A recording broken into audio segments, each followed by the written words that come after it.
మనం సంపాదించే మొత్తంలో అన్ని ఖర్చులు పోగా మిగిలిన మొత్తాన్ని వివిధ రాబడి మార్గాల్లో ఇన్వెస్ట్ చేస్తూ ఉంటాం. తాజాగా అనేక రకాల ఇన్వెస్ట్మెంట్ ప్లాన్స్ అందుబాటులో ఉన్నాయి.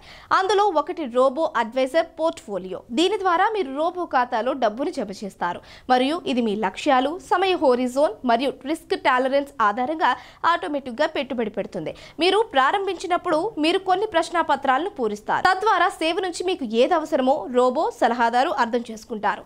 ఆపై అది మొత్తం ప్రక్రియను నిర్వహిస్తుంది.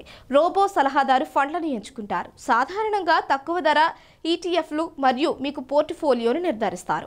రోబో సలహాదారుచే వసూలు చేయబడిన నిర్వహణ రుసుము తరచుగా సంవత్సరానికి 0.25% ఉంటుంది. దీంతో పాటు ఖాతాలోని ఏదైనా నిధుల ఖర్చు, ఇన్వెస్ట్మెంట్ ఫండ్లు మీరు వాటితో ఎంత ఇన్వెస్ట్మెంట్ చేశారనే దాని ఆధారంగా వసూలు చేస్తాయి. అయితే రోబో ఖాతాలలోని ఫండ్లు సాధారణంగా 0.06% నుంచి 0.15% వరకు లేదా పెట్టుబడి పెట్టిన 10,000కు గాను 6 నుంచి 15% వరకు ఖర్చు అవుతాయి. రోబో సలహాదారు మీ దీర్ఘకాలిక అవసరాలను తీర్చగల విస్తృత వైవిధ్యమైన పెట్టుబడి పోర్ట్ఫోలియోను రూపొందించగలరు.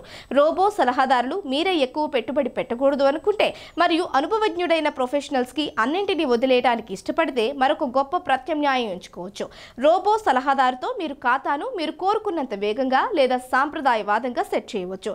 మీకు అన్ని స్టాక్లు ఎళ్లవేళలా కావాలి అంటే మీరు ఆ మార్గంలో వెళ్ళవచ్చు. మీరు ఖాతా ప్రాథమికంగా నగదు లేదా ప్రాథమిక పొదుపు ఖాతాలో ఉండాలని మీరు కోరుకుంటే ఇద్దరు ప్రముఖ రోబో సలహాదారులు వెల్ఫ్రెండ్ మరియు బెటర్మెంట్ మార్గంలో ఆ ఎంపికను కూడా అందిస్తారు. రోబో సలహాదారు యొక్క నష్టాలు మీ పెట్టుబడులపై అనేక అంశాలు ఆధారపడి ఉంటాయి.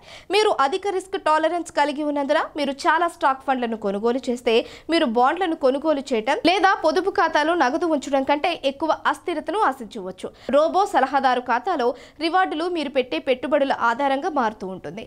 మీరు అధిక దిగుబడి, పొదుపు ఖాతాలో నగదు వంటి సురక్షితమైన ఆస్తులను కలిగి ఉంటే మీరు ఎక్కువగా స్టాక్ ఫండ్లను కలిగి ఉంటే చాలా ఎక్కువ నుంచి తక్కువ వరకు ఉంటుంది. రోబో సలహాదారు తరచుగా విభిన్నమైన పోర్ట్ఫోలియోని ఎంచుకుంటారు. మీరు వార్షిక రాబడి యొక్క మరింత స్థిరమైన శ్రేణిని కలిగి ఉంటారు. అయితే అది కొంత తక్కువ మొత్తం రాబడి ఖర్చుతో వస్తుంది. మీరు ఎంత మొత్తం పెట్టుబడి పెట్టాలి, ఎంత రాబడిని మీరు ఆశిస్తున్నారో ముందే ఆలోచించుకోవాలి.